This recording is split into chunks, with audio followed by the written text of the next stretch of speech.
Welcome to Muffed. Let's dig into the season. This is the Packers 2025 season in review. Muffed! The 2025 Green Bay Packers finished 9-7-1, snuck into the playoffs as the 7th seed, and watched it all end in the most Packers fan nightmare way imaginable. Blowing a 21-3 halftime lead to the Bears in the Wild Card, losing 31-27 when Jordan Love's fourth down throw got knocked away in the end zone, and the gut punch is that this was supposed to be a Super Bowl team. Green Bay shocked the league before week 1 by trading 2 first-rounders and Kenny Clark to Dallas for Micah Parsons, signing him to the richest non-quarterback deal in NFL history. For 3 months, it looked brilliant. The Packers sat as the number 2 seed in the NFC heading into week 15. Then Parsons tore his ACL against the Broncos, and Green Bay lost 5 straight to close the year.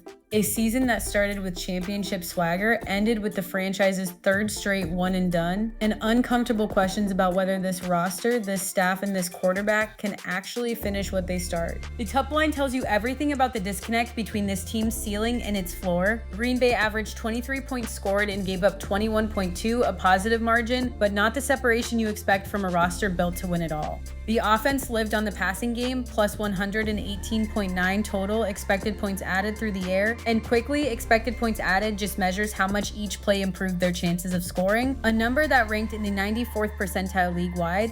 The run game sat at minus 4.8 expected points added, league average, and variance is the story of the year. The Packers blew out the Lions in week 1, tied the Cowboys 40-40 in a week 4 shootout, throttled the Vikings 23-6 in week 12, then scored 16, 24, and 3 in their final 3 regular season games. Boom or bust, with the bust showing up exactly when they couldn't afford it. Now let's talk about the passing offense, because this is where the Packers genuinely smashed. Jordan Love and this aerial attack put up 3,845 yards plus 118.9 expected points added on the year, 94th percentile, and converted 49% of their third downs, 97th percentile across the league. That third down number is elite, and it's the engine that kept drives alive all year.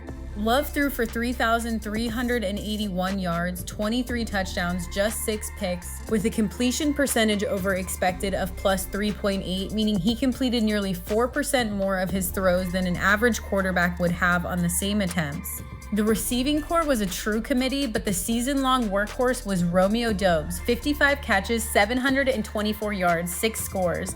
The signature throw of the year was that 45-yard rocket to Bo Melton in the wild card just before halftime, pushing the lead to 14-3, a plus 5.0 expected point strike that made you think they were about to bury the Bears. They didn't. Now let's dig into the rushing offense, because this is where the offense quietly muffed it. The Packers ran for 120.8 yards a game on 27.9 carries and scored 18 rushing touchdowns, but generated just minus 4.8 expected points added on the ground, 44th percentile. League average efficiency on a heavy volume of carries. Josh Jacobs got 234 totes and scored 13 rushing touchdowns, but his rush yards over expected sat at minus 25.9, meaning he was grinding out slightly less than an average back would have produced behind this blocking. The touchdowns were real. Jacobs was a closer at the goal line all year, but the underlying efficiency was below the bar, and on a roster built to play with leads, the run game never became the hammer it needed to be. Steady volume, modest payoff, that's the 2025 ground game in one line. Next up, the pass defense, and this is where the Parsons trade was supposed to change everything. And for 14 weeks, it kind of did. The Packers generated pressure on 26% of opponent dropbacks and delivered 98 quarterback hits, 75th percentile league-wide. Parsons himself had 12.5 sacks in 14 games before the ACL tear in week 15. But here's where it gets uncomfortable. The pass defense as a whole allowed plus 44.3 expected points added through the air. And on defense, you want that number deep in the negatives. The 34th percentile in pass defense efficiency is a bad result for a team built around the league's highest paid pass rusher. Takeaways made it worse, just 13 on the season, 22nd percentile, less than 1 per game. 1 or 2 splash plays a month wasn't enough. The secondary couldn't consistently get off the field, and once Parsons went down, opposing quarterbacks had all day. And the run defense was the steadiest unit on this roster, consistent floor, never a ceiling. Green Bay allowed 118.1 rushing yards per game and minus 9.2 expected points added on the ground. And remember, on defense, that negative number is a good thing. The Packers held opponents to 50th percentile rushing efficiency, and per carry they gave up minus 0.02 expected points, meaning teams were grinding out fewer scoring chances than expected when they ran. Not dominant, but they didn't get gashed by the run in any signature way all year.